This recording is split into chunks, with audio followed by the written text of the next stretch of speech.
Long drive with યજ્ઞેશમાં આજે હું journey કરીશ ટ્રેન દ્વારા. અમદાવાદના સાબરમતી સ્ટેશને હું પહોંચી ગયો છું અને વંદે ભારતમાં આજે મુસાફરી કરીશ.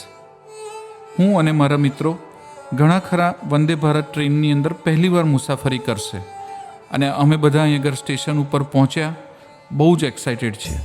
અમે જોધપુરની હિસ્ટ્રી, એનું આર્કિટેક્ચર, ત્યાંનું ફૂડ અને ત્યાંની બ્લુ સ્ટ્રીટની ફોટોગ્રાફી આ બધું જ કરવા માટે જોધપુર જઈ રહ્યા છીએ. વંદે ભારતમાં અમે બેસી તો ગયા, અમે બહુ જ ઇમ્પ્રેસ થઈ ગયા. સરળતાથી ટ્રેન આગળ વધી રહી હતી. અમને ખાલી એક જ વસવસો હતો કે અમારી સીટ ટ્રેન જે દિશામાં પસાર થઈ રહી હતી એની ઊંધી દિશામાં હતી, એટલે અમે છેક સુધી ઊંધા માથે જોધપુર સુધી જઈ રહ્યા હતા. વંદે ભારતની અંદર આવી ટ્રેનની અંદર સીટની સિચ્યુએશન્સ છે. બસ આ સિવાય અમે વાતો કરતાં કરતાં રાત્રે 11 વાગે જોધપુર પહોંચી ગયા, એકદમ ટાઈમસર. 6 કલાકમાં જોધપુર. રોડનો કોઈ ટ્રાફિક અમને ક્યાંય નડ્યો નહીં વંદે ભારતની અંદર, અને એ એનો પ્લસ પોઈન્ટ છે. અહીં આગળ અમે જોધપુર રેલવે સ્ટેશને ઉતર્યા અને તરત જ અમને અહીં આગળ પ્રવાસીઓની ચહલ પહલ ચારે બાજુ જોવા મળી. રેલવે સ્ટેશન પોતે જ રંગરંગીલું હતું. બસ અહીં આગળ જેવા અમે ઉતર્યા ને અમને અહેસાસ થઈ ગયો કે અમે યોગ્ય જગ્યાએ આવ્યા છીએ. આજે રાત્રે અમે જોધપુરની અંદર અમે જે હોટેલ બુક કરી છે એની અંદર રોકાઈશું અને આવતીકાલ સવારથી શરૂ કરીશું જોધપુરની મુસાફરી. જોધપુરને જોવા માટે અમે બધા તલ પાપડ છીએ. બસ રાત્રે સૂઈ જઈએ અને સવારે ઉઠીને જોઈએ જોધપુર અમને શું શું બતાડે છે. તો ચાલો. જોધપુરની બહુ રોનક અમે બધે સાંભળી, જાણી અને ઉત્સાહ છે કે ખરેખર અહીં બહુ સરસ ફોટોગ્રાફી થશે. હવે વિડીયોની અંદર જોઈએ છીએ એ અને ખરેખર હકીકત શું છે હવે જોઈશું ને તો જ ખબર પડશે. જોધપુર જવાનો જ્યારે હું પ્લાન કરી રહ્યો હતો ત્યારે ઘણા બધા પ્રવાસીઓની ડાયરી વાંચી રહ્યો હતો, એ લોકોના બ્લોગ વાંચી રહ્યો હતો અને એની અંદર ઉડીને આંખે વળગે એવી એક વાત બધાએ લખેલી એ હતી કે જોધપુર જેવું તમને સોશિયલ મીડિયામાં દેખાય છે, બધાના ફોટોગ્રાફ્સની અંદર દેખાય છે, એવું બિલકુલ નથી. તમે જે બ્લુ સ્ટ્રીટની અંદર જ્યારે જવા માટે નીકળો અને ત્યાં પહોંચો અને તમને એવું લાગે કે અમે સ્વર્ગ જેવા બ્લુ સિટીની અંદર જઈશું, તો એ પહોંચતા પહેલાં તમને એક ખરેખર નર્કનો અનુભવ થયા વગર ના રહે, એવું બધા જ પ્રવાસીઓનું એક સાથે કહેવું હતું. અને અત્યારે મને એ ફીલ થઈ રહ્યું હતું જ્યારે અમે એ સાંકડી નવચોકિયાની ગલીઓમાં જવા માટેની ટ્રિક્સા પકડી. ક્યાંકથી ગટરો ઉભરાયની સ્મેલ આવે, ક્યાંક જાહેરમાં જબરજસ્ત કચરો નાખેલો જોવા મળે. અને આવું બધું જ્યારે મારી નજરે પડ્યું ત્યારે મને એકવાર તો શંકા ગઈ કે મેં જોધપુર આવવાનો જે મારો નિર્ણય છે એ ખરેખર હું એમાં ખોટો તો નથી ને. પણ અમે ઘણો બધો સંઘર્ષ કરીને છેવટે નવચોકિયા પહોંચ્યા. એક રિક્ષા બીજી રિક્ષા સાથે ક્યારે અથડાઈ જશે એ કહેવું મુશ્કેલ હોય એવો જબરજસ્ત ટ્રાફિક છે. સાથે સાથે અહીંની ગંદકી પણ ઉડીને આંખે વળગે. પણ એક વસ્તુ જે અમારી ઉડીને આંખે વળગી એ અહીંનો ઉત્સાહ. જેટલા પણ પ્રવાસીઓ અહીં આગળ ફરી રહ્યા છે રિક્ષાની અંદર, પોતાના ચાલતા પોતાના વાહનો લઈને, એમનો ઉત્સાહ જબરજસ્ત છે અને આ રંગીલું શહેર લાગે. સખત ટ્રાફિકની અંદરથી રિક્ષાએ અમને નવચોકિયા વિસ્તારની અંદર ઉતાર્યા અને નવચોકિયા વિસ્તારની અંદર અત્યારે અમે છેક ઉતર્યા પછી પહેલી વાર જોધપુરને કેમ બ્લુ સિટી કહેવામાં આવે છે એની ફિલિંગ આવવાની શરૂ થઈ. હવે કેટલાક ગણ્યા ગાંઠ્યા મકાનો આવા બ્લુ જોવા મળે છે અને જે ગણ્યા ગાંઠ્યા હોય ને ત્યાં આગળ ફોટોગ્રાફર્સ અને મોડેલ્સ, બ્લોગર્સ ને ઇન્સ્ટાગ્રામર્સ ને યુટ્યુબર્સ નું ધાડું તૂટી પડતું હોય છે.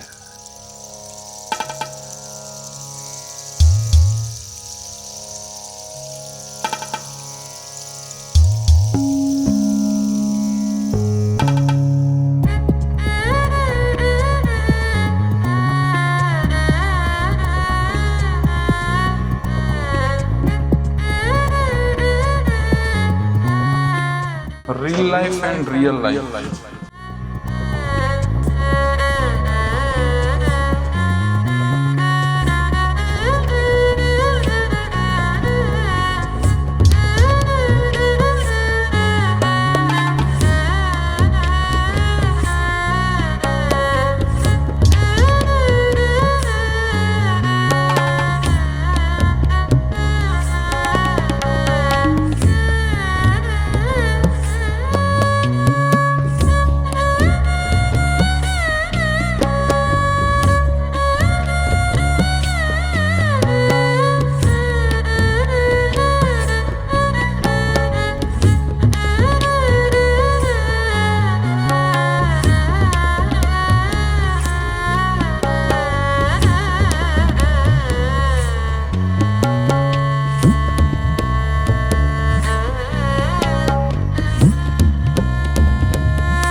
માગણી.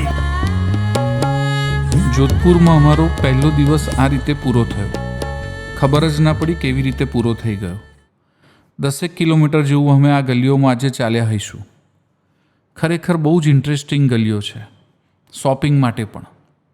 જોધપુરની સવાર પણ અમે આજે આ ઘંટાઘર વિસ્તારમાંથી જ શરૂ કરેલી. અહીં આગળ આવીને જ અમે અહીં આગળ પ્યાજ કચોડી, સમોસા, મિર્ચી બડા, લસ્સી આ બધું જ ટ્રાય કર્યું, ટેસ્ટ કર્યું અને પછી અમે જોધપુરની એ ગલીઓમાં ગયા. જોધપુરમાં પહેલો દિવસ તો અમે બહુ આનંદથી પસાર કર્યો. અહીંના ઐતિહાસિક મોન્યુમેન્ટ્સ જોયા, ફોટોગ્રાફી મન મૂકીને બધાએ કરી. અને પછી જ્યારે જોધપુરની અંદર બીજો દિવસ શરૂ થયો ત્યારે મેં નક્કી કરેલું કે આજે હું જોધપુરની અંદર સોલો ટ્રીપ કરીશ. અને એટલા માટે મેં રિક્ષા પકડી અને ફરી એક વખત હું ઓલ્ડ સિટી તરફ જવા માટે નીકળી ગયો. રિક્ષા પકડી હું એ સિટીમાં તો જઈશ, પણ ત્યાં આગળ પહોંચ્યા પછી નવચોકિયા વિસ્તારની અંદર રિક્ષા મૂકી દઈશ અને આખું ઓલ્ડ જોધપુર હું ચાલતો ફરીશ એવો આજનો મારો પ્લાન હતો. અને હું પહોંચી ગયો નવચોકિયા વિસ્તારમાં ફરી એક વખત. હવે હું ચાલતા અહીંની સફર મારી આગળ વધારીશ આજના બીજા દિવસની. ચાલો.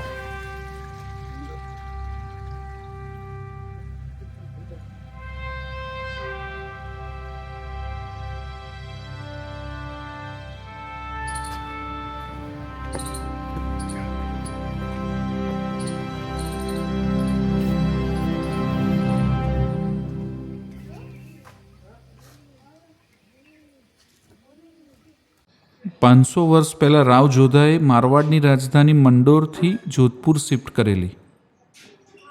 જોધપુર શહેર એમણે વસાવેલું.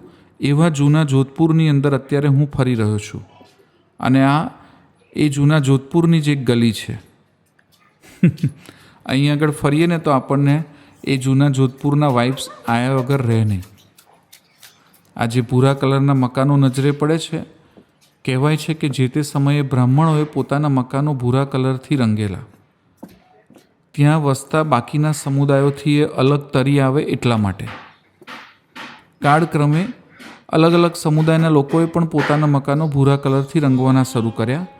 અહીં આગળ કાળઝાળ ગરમી પડે, એ ગરમી આ ભૂરા કલરથી રિફ્લેક્ટ થઈ અને પોતાના મકાનોને ઠંડા રાખે એટલા માટે બધા જ પોતાના મકાનોને ભૂરા કલરથી રંગતા. ચાલતા ચાલતા હું પહોંચી ગયો રાણીસર તલાવ સુધી. આ એ રાણીસર તલાવ છે કે જેની બિલકુલ બાજુમાં પદ્માસર તલાવ આવેલું છે. અને બંને તલાવ 1460ની અંદર રાવ જોધા અને એમના પત્નીએ સ્થાપેલા. જોધપુરની અંદર જે પણ લોકો રહેતા એ બધાને પાણી પૂરું પડે એટલા માટે. કહેવાતું પહેલાંના જમાનામાં જ્યાં પાણી હોય ત્યાં વસાહત હોય, ત્યાં લોકો વસે, નહીં તો લોકો હિજરત કરી જતા. આવું સરસ જોધપુર જે સ્થાપના થઈ મહેરાનગઢ ફોર્ટની, એની બિલકુલ પાછળના ગેટ સુધી હું પહોંચી ગયો. મને એમ કે હું આ ગેટથી જે વિશ્વ પ્રસિદ્ધ મહેરાનગઢ ફોર્ટ છે એની અંદર એન્ટ્રી લઈશ, એની પાછળની બાજુથી. પણ અહીં આગળ મેં ગેટ પાસે પહોંચીને જોયું તો આ ગેટ અંદરથી બંધ છે. કેટલાક ઓથોરાઇઝ લોકોને જ ત્યાંથી અંદર જવાની પરમિશન છે.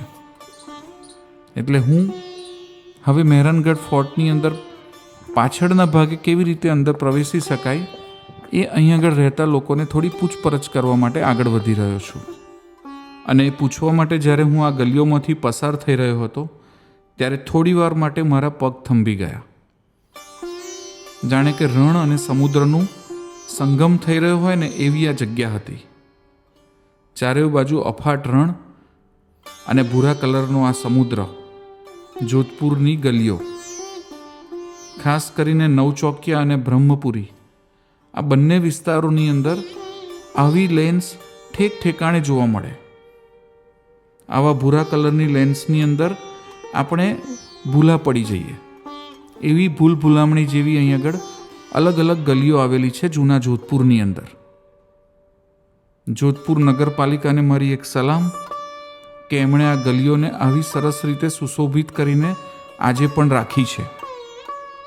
બાકી ધીમે ધીમે અહીં આગળ પણ પરિવર્તન નજરે પડે છે.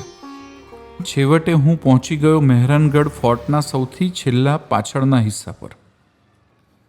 કહેવાય છે કે મહેરાનગઢ ફોર્ટ એ 7 દરવાજાઓથી રક્ષાયેલો છે. એની અંદર એન્ટ્રી લેવી હોય તો પ્રવાસીઓ અત્યારે સૌથી આગળના જયપોળ દરવાજાથી લઈ રહ્યા છે અને હું આવ્યો છું એના સૌથી પાછળના ફતેપોળ દરવાજા સુધી. એનો ઇતિહાસ એવો છે કે 1707ની અંદર મુગલ સલ્તનતના સૈનિકોએ જોધપુર જીતી લીધેલું. ત્યારે ઔરંગઝેબનું અવસાન થઈ ચૂકેલું. કેટલાક વર્ષો સુધી જોધપુરનું રાજ્ય મુગલ સલ્તનત દ્વારા ચલાવવામાં આવ્યું. પણ ફરી એક વખત હિંમત ભેગી કરીને અહીંના રાવે જોધપુર ઉપર ફરી એક વખત ફતેહ કરી અને એના માનની અંદર એના સેલિબ્રેશન એની ઉજવણી માટે આ ફતેહપોળ દરવાજો બનાવવામાં આવેલો. જ્યારે આવા ભવ્ય દરવાજાની અંદર આપણે પ્રવેશ લઈએ ને ત્યારે આપણી અંદર પણ એક પ્રકારનું સુરાતન જાગે. હું જ્યારે અહીંથી અંદર જઈ રહ્યો હતો ત્યારે મને એવું લાગ્યું કે જાણે હું કોઈ ટાઈમ મશીનની અંદર એન્ટ્રી લઈ ચૂક્યો છું. કેટલીક સદીઓ સમય પાછળ ચાલ્યો ગયો છે અને એવા જ ફીલ્સ અહીં આગળ મને આવતા હતા. ફતેહપોળ દરવાજો વટાવીને જ્યારે હું આગળ વધ્યો ત્યારે મારી નજરે પડ્યો બીજો દરવાજો અહીંનો ગોપાલપોળ. अंदर मने जवा देसे कि नहीं आई थी ये मैंने खबर नहोती. तो यहाँ रास्ता मतलब पीछे से जाता है फोर्ट में? नहीं, यहाँ से ऊपर सीधे सीधे चढ़ जाना, टिकट काउंटर आएगा. अच्छा, टिकट काउंटर आएगा यहाँ से? ओके. हाँ, एक सिक्योरिटी बैठा होगा, उनको बोल देना टिकट काउंटर कहाँ पे है, आपको भेज देगा. हाँ, तो आप वहाँ से आपको एंट्री मिलेगी सीधे अंदर. ओके.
અહીંનો ઇતિહાસ બહુ રોચક છે.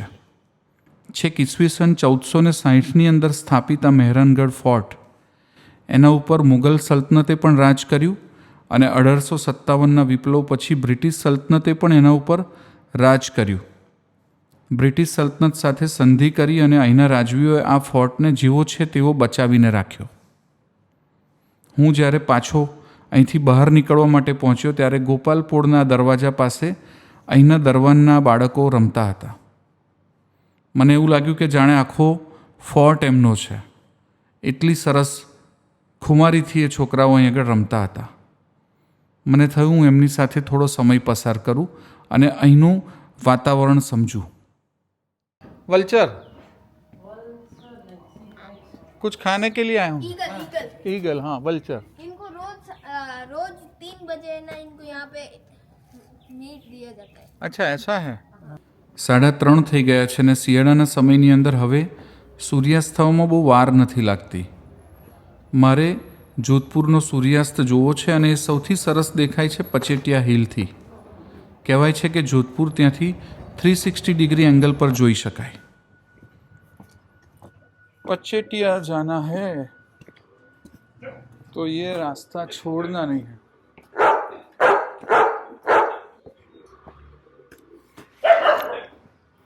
અને પચેટિયા હિલ જવાનો આ રસ્તો તો મને જરા રિસ્કી લાગ્યો એટલે હવે મેં મારા પ્લાનની અંદર કર્યો છે થોડો ફેરફાર. હું પહોંચી ગયો એક એવા કેફે પાસે જે હેરિટેજ હોમ છે અને જેના ટેરેસ ઉપરથી મહેરાનગઢ ફોર્ટનો ઇવનિંગ વ્યૂ બહુ સરસ જોઈ શકાય.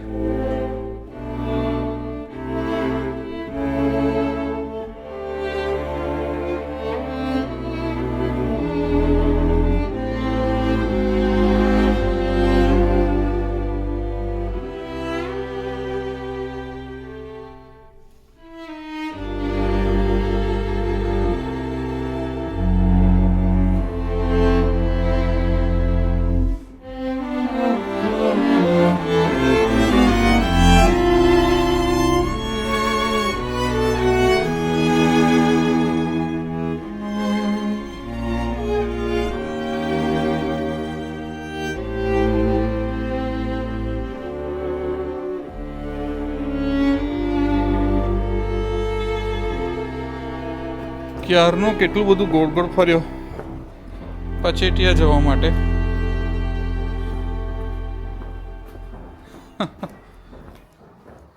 અહીં થઈને જાવ એમ કે છે. આ ગલી તો દેખાય જ નહીં. અરે યાર,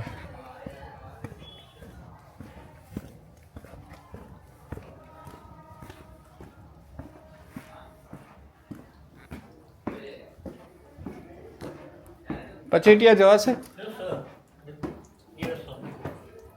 अच्छा, यहाँ से कुत्ते हैं? कोई खाने वाले नहीं आते, स्वागत के लिए खड़े हैं ये. अच्छा, सही है. मतलब काट के स्वागत करेंगे. नहीं ऐसा देखो. आप वो तो आप हिसाब से दोस्ती का नज़ारा है. अच्छा, ऐसा है. यहाँ के कुत्ते बिल्कुल पेटफुल है. हाँ हाँ हाँ, ये तो डरा देते हैं. देखिए, आजा बस. સહી મેં અભી એક વાર આ કૂતરા મને બીજી વાર ડરાવવા માટે આવ્યા છે ને હું બિલકુલ નહીં બીવું. મારે સૂર્યાસ્ત થવામાં છે ને જોધપુરનો સનસેટ જોવો છે ને મારે પહોંચવું છે પચેટિયા સનસેટ પોઈન્ટ અને હું ત્યાં પહોંચીને જ રહીશ. અને આ તીરને ફોલો કરીને હું આ મકાનની અંદર એન્ટ્રી લઈ ચૂક્યો હતો અને એક પછી એક દાદર ચડતા ચડતા હું એની અગાસી સુધી પહોંચવા આવ્યો ને ત્યાં પહોંચ્યો ત્યારે મને જે દેખાયું ને એ મને મંત્રમુગ્ધ કરે એવું હતું, કારણ કે આ હતું આખી બ્લુ સિટીનું દ્રશ્ય. તમે જોશો તો તમે પણ મંત્રમુગ્ધ થઈ જશો. આ છે જૂનું જોધપુર.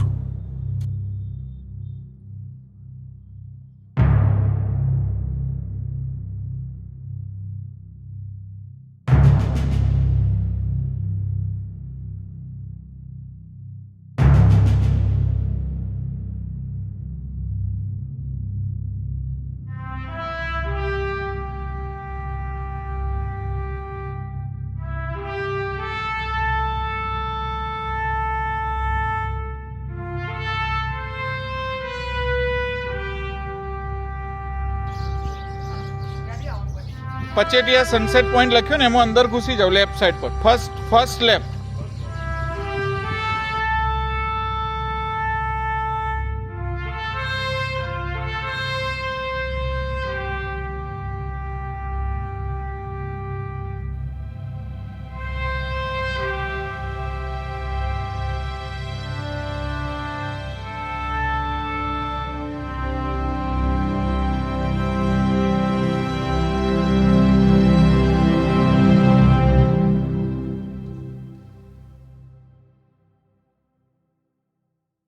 સનસેટ થઈ ગયો અને એની સાથે સાથે જ બીજા દિવસે જે મેં જોધપુરની અંદર મારી સોલો ટ્રીપ શરૂ કરી હતી ને એનો પણ અંત આવ્યો.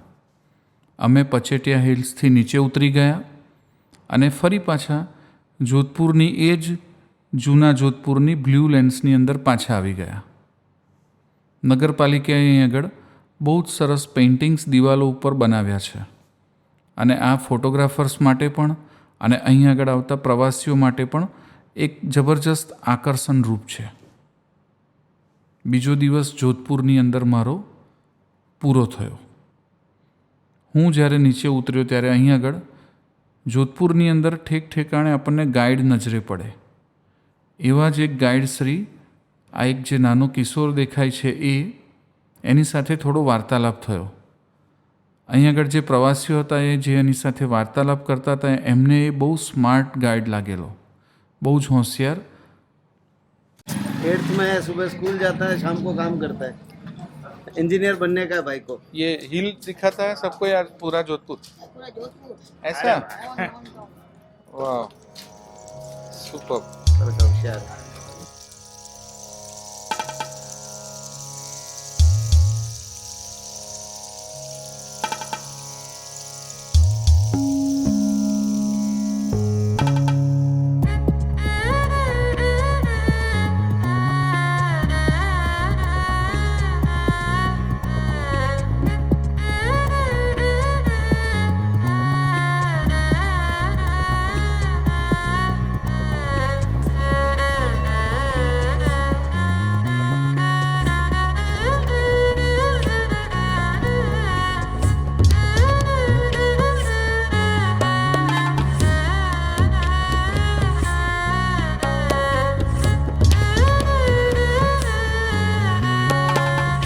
મસ્ટ વોચ મસ્ટ વિઝિટના લિસ્ટમાં આવે એવું જોધપુરની આ જગ્યા છે, માયલા બાગ કા ઝાલરા.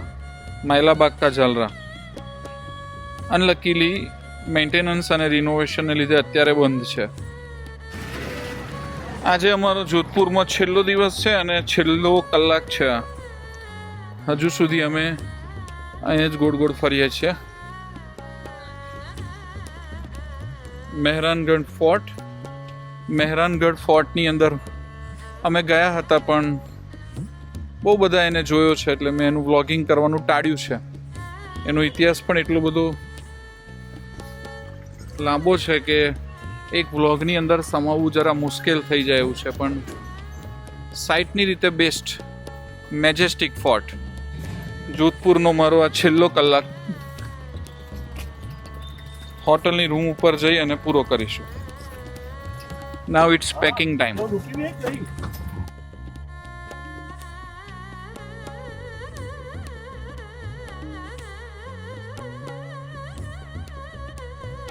લોંગ ડ્રાઈવ વિથ યજ્ઞેશમાં જોધપુરની આ હતી મારી 3 દિવસની ટૂંકી મુલાકાત. 3 દિવસ અમને ઓછા લાગ્યા. અહીં આગળ અમે મિત્રો સાથે બધે જ ફર્યા, બધું માણ્યું, જોયું, ફૂડ એન્જોય કર્યું, અહીંનો ઇતિહાસ જાણ્યો, અહીંના મોન્યુમેન્ટ્સ જોયા, ફોટોગ્રાફી કરી અને હવે અમે પાછા જઈ રહ્યા છીએ. ફરી પાછા વંદે ભારત આ વખતે નહીં અને એક બીજી ટ્રેનની અંદર. પણ હું એક વખત એક અલગ વ્લોગ લઈને આવતા અઠવાડિયે તમારી સમક્ષ ફરી ઉપસ્થિત થઈશ. ત્યાં સુધી મારો આ વ્લોગ તમારા મિત્રોને બતાવો, તમે જુઓ, શેર કરો અને મારી ચેનલ સબસ્ક્રાઈબ કરાવો. ફરી મળીશું.